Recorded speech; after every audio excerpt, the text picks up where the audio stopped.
सोनी की टीवी में 5 time protection. कई बार हम पैनल बदलते हैं या तो फॉल्ट आ जाता है पैनल आईडी से रिलेटेड, उसे कैसे ठीक करेंगे।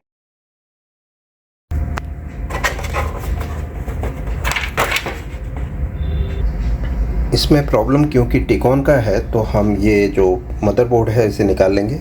टिकॉन एग्जैक्टली इसके नीचे है। पहले टिकॉन में से पैनल आईडी आईसी निकालनी है और उसे रीड कर लेना है। सोनी की टीवी में अगर जो आपको पैनल बदलनी हो या आपको अलग से मदरबोर्ड को चेक करना हो तो पैनल आईडी की इम्पोर्टेंस बहुत ज़्यादा होती है। हमारे पास इस टाइप की एक आईसी होनी चाहिए और डेटा होना चाहिए जो टिकॉन से निकालते हैं।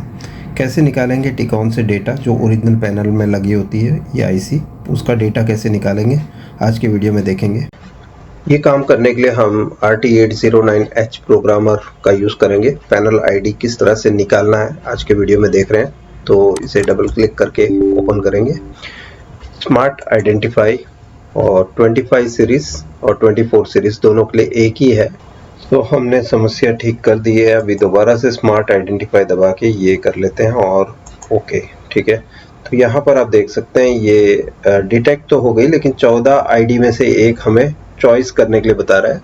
तो ये हमारी आईसी जो है 24C32 है और नीचे भी 24C32 है, लेकिन 1.8 वोल्ट वाली आईसी। ये मुझे पता है कि ये 3.3 वोल्ट की है, तो हम इसे ही यूज़ करेंगे और ओके 24C32 और ओके, ठीक है। तो ये आईसी हमने परफेक्ट सिलेक्ट कर ली है। अब हमें ओपन करना है डेटा राइट करने के लिए, तो यहाँ पर हम ओपन बटन का यूज़ करेंगे और यहाँ पर हमारे पास वो फाइल होनी चाहिए। यहाँ पर है डेटा के अंदर पैनल आईडी और हमारे पास ये आईसी का डेटा पड़ा हुआ है। 32 वाला ही लेंगे, ठीक है, और ओपन करेंगे और राइट बटन का यूज़ करेंगे। तो राइट करने के बाद हम कैसे पता लगेगा कि इसमें डेटा राइट हो गया है, तो हम बफर से चेक कर सकते हैं।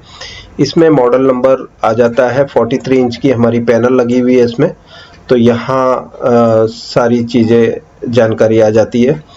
तो ये पैनल आईडी हमने परफेक्ट डाल दी है। अभी हमने जो प्रोग्राम की थी वो आईसी को हम अब यहाँ पर बोर्ड पे फिक्स कर देंगे, इस बोर्ड पे।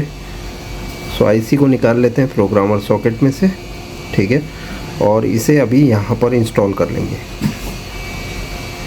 ये पैनल आईडी की पीसीबी होती है जिसमें पैनल के बारे में जानकारी होती है।